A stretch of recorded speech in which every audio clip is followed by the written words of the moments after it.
उनका खात्मा तब होगा जब आप पीओके में कब्जा करेंगे, चाहे जहां से अटैक आ रहा है। मेरी आवाज आ रही है? जी जी जी। जहां से अटैक आ रहा है, आपके पास में अटैक हेलीकॉप्टर्स हैं, वहां से करिए, स्ट्राइक करिए।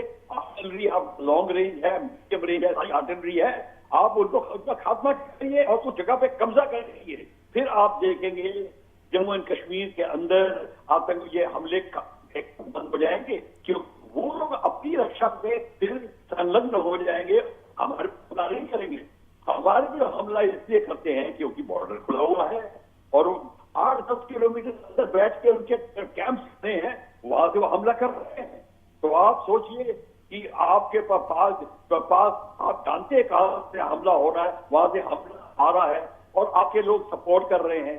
अब हमारे घर में हमारी भाई सपोर्ट कर रहे हैं, उनको पनाह दे रहे हैं और सारा का सारा रिलीजियस गेम बनाया हुआ है धर्म का, रिलीजन के आधार पर। तो इससे भारत के शेर है वो तो शहादत देगा, अगर वो शहादत देगा तो कौन देगा?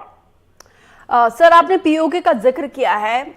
देश के गृह मंत्री को हम अक्सर सुनते हैं संसद में, जब वो दहाड़ते हैं तो उनका कहना होता है कि पीओके को हम जल्दी टेक ओवर करेंगे, और बीते दिन विदेश मंत्री की तरफ से भी ये बयान सामने आया है। सर, बयानबाजी तो लगातार हो रही है, एग्जैक्टली उसका एग्जीक्यूशन कब तक होगा? देखिए, इसको बयानबाजी मत कहिए, आपके शतरंज की चाल है। अब जब हमारे डिफेंस मिनिस्टर ने स्टेटमेंट बना दिया है, अब मौका देखेंगे, टाइम देखेंगे, वो जो सूट करेगा उसके हिसाब से करेंगे।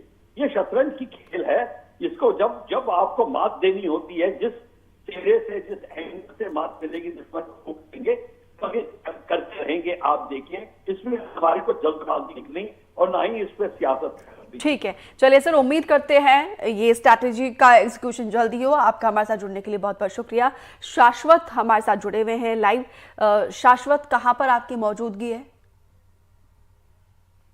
देखिए दीपिका, मैं अभी इस समय एयर स्ट्रिप पे खड़ा हुआ हूँ, जहाँ पे जो पार्थिव शरीर है विक्की पहाड़े का, वो शव लगभग थोड़ी देर में नागपुर से हेलीकॉप्टर के द्वारा आने वाला है और हम लोग यही मौजूद है। और थोड़ी देर में मुख्यमंत्री भी यहाँ पहुंचेंगे, जहाँ मुख्यमंत्री जो विक्की पहाड़े के जो शव है उनको श्रद्धांजलि देंगे।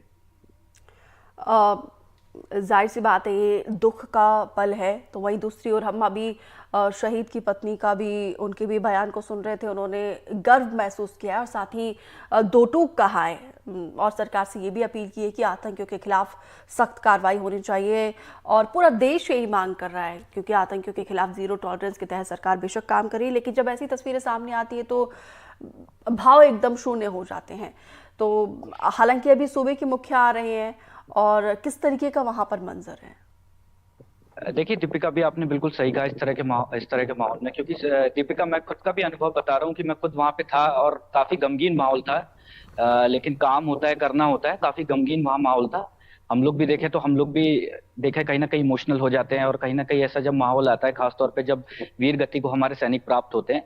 लेकिन देखिए दीपिका, मैं इसमें एक बात ये जोड़ना चाहूंगा कि अभी आप जो बात कर रही थी प्रफुल्ल बख्शी सर से, देखिए जो ये बात है, देखिए पाकिस्तान ने लगातार 20-30 साल से कश्मीर में एक मिलिटेंसी, एक जिसको कहते हैं ब्लीड विथ 1000 कट्स, क्योंकि देखिए 1971 के बाद जो पाकिस्तान के दो टुकड़े हुए, उसके बाद पाकिस्तान के जो स्ट्रैटेजिस्ट थे, जो मिलिट्री स्ट्रैटेजिस्ट थे, उन्होंने इंडिया के खिलाफ एक मन बना चुके थे कि भारत को सीधी लड़ाई में नहीं हराया जा सकता। तो उन्होंने एक रणनीति जो 80s और 90s के दौर में, आप देखें पंजाब में 80s के दौर में और कश्मीर से 90s के दौर में, जो आज तक चल रही है, आप देखें, हालांकि उसमें थोड़ी कमी आई है 370 के हटने के बाद। आप देखें कि जो लोकल मिलिटेंट्स हैं वो काफी कम हुए हैं, काफी आर्मी ने भी काफी क्रैकडाउन, जो मिलिटेंट और जो आतंकी मॉड्यूल थे, और एनआईए जो जांच एजेंसी के थ्रू काफी हद तक क्रैकडाउन किया है। लेकिन देखिए दीपिका, ये जो लड़ाई है जिसको गुरिल्ला वॉरफेयर कहते हैं, आप देखिए इस तरह की जो हमला है इनके ऊपर जो हुआ है, बसों के ऊपर, देखिए आप एकदम जिसको छापा मार लड़ाई कहते हैं या गुरिल्ला वॉरफेयर के अंतर्गत, क्योंकि ये ट्रेंड मिलिटेंट थे। देखिए ट्रेंड मिलिटेंट जो होता है वो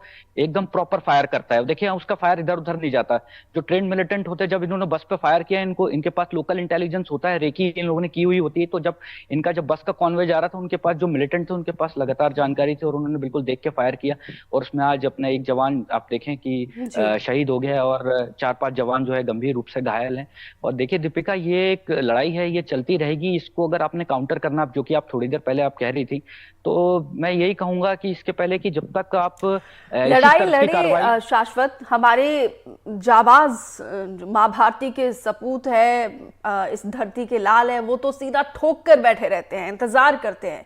लेकिन पाकिस्तान है कि सुधरने का नाम नहीं लेता, हमेशा से ही पीठ पे छुरा घोंपना उसकी फितरत सी हो गई है, और उस फितरत से, अपनी आदतों से बाज नहीं आता। दुख इस बात का है। बाकी उनके हर जवाब का, जिस तरीके से वो अटैक करते हैं, उनका जवाब देने के लिए तो हमारे सैनिक पूरी तरीके से तैयार रहते हैं। फिलहाल शाश्वत, आप बने रहिए। हमारे साथ जुड़ने के लिए आपका शुक्रिया।